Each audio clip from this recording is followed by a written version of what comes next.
I think we knew that we were coming to a reload, right? I think we all knew it. What you only need to look at the ages of players, and I think people think that everyone over the age of 35 is going to retire at the same period, and that's not how it works, right? You go back. Do you remember the England side that got very good and went to Australia in 13, 14? They really only lost Pryor, Swan, and Trott at that point, right? But it was a complete and utter reload from that, because once you take that was like the spine of what that side was. So it wasn't like Anderson didn't retire, and a few of the other older players didn't retire straight away. Obviously, KP was moved on, but I think that if you look at the ages online, that was going to have to change. So once you take Ashwin out of that side, that completely changes what that team is in the future for me, right? Because you don't get someone who can take 500 wickets who can bat, right? You don't get that ability. So once you take that out, your team is different, right? Yeah. And so you might be able to cover the batting, and you might be able to cover the leadership eventually, but the leadership's going to be harder to cover with Rohit and Virat leaving. You might be able to cover the batting, especially being that, Rohit's been in poor form in the last 12 months, and Virat's obviously been in poor form pretty much on and off for the last 5 years. But you can't recover all that. But it's a different side. So I look at it from the outside of, they have to reload and think about how they're going to win test matches over the next couple of years, knowing that some of the older players will stick around and everything else. So that was my big thing I looked at the record of India at home compared to the great Australian teams and the great West Indies teams, and it completely held up. I think it was slightly better than some of those records. But what was incredible about the West Indies team was they lost one whole generation, and then they loaded with another generation that still dominated. Whereas Australia didn't do that. There was an obvious decline after Warne, McGrath left.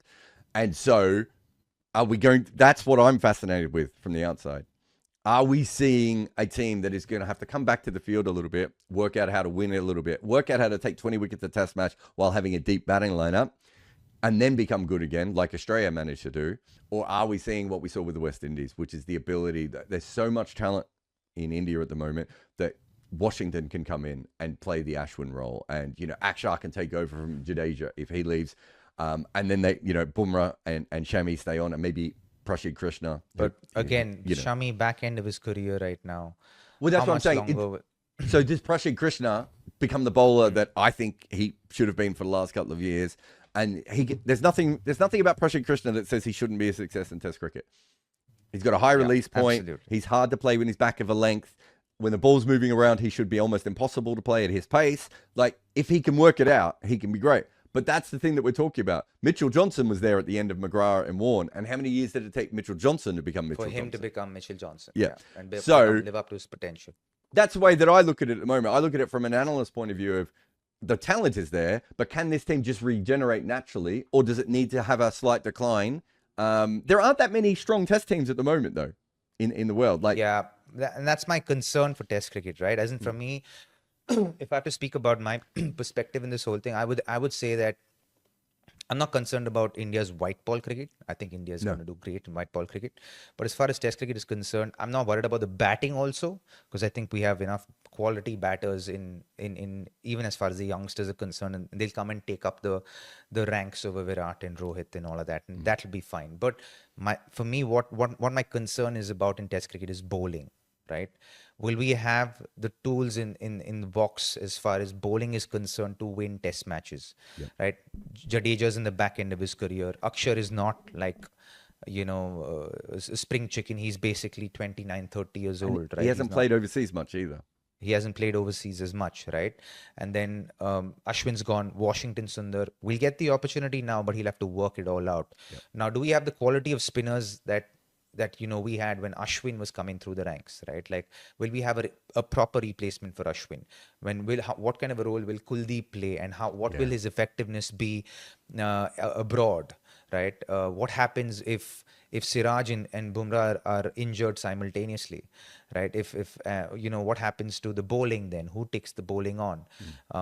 And what is the strength of our bowling? And I think those are the aspects that India need to have a very close look at, because bowlers win you test match. In fact, bowlers win you most things in cricket. And I think they need to really work that out. Yes, we have potential, But you have to look at the facts as they are, and I think Bumrah again is 31, 32, and is not going to play as a fast bowler. It will be a miracle if he's able to go on till 37, 38, just the way he's going on right now, right? So they're going to have to have a look at these aspects and figure their Test cricket out. I think it's going to take a little bit for them to figure it out, and I think a lot of these pieces going on one after the other is going to be a little bit of soul searching for them in cricket. And so for the viewers and for the supporters of Indian cricket, we have to be a little bit patient and allow this team to build itself up again.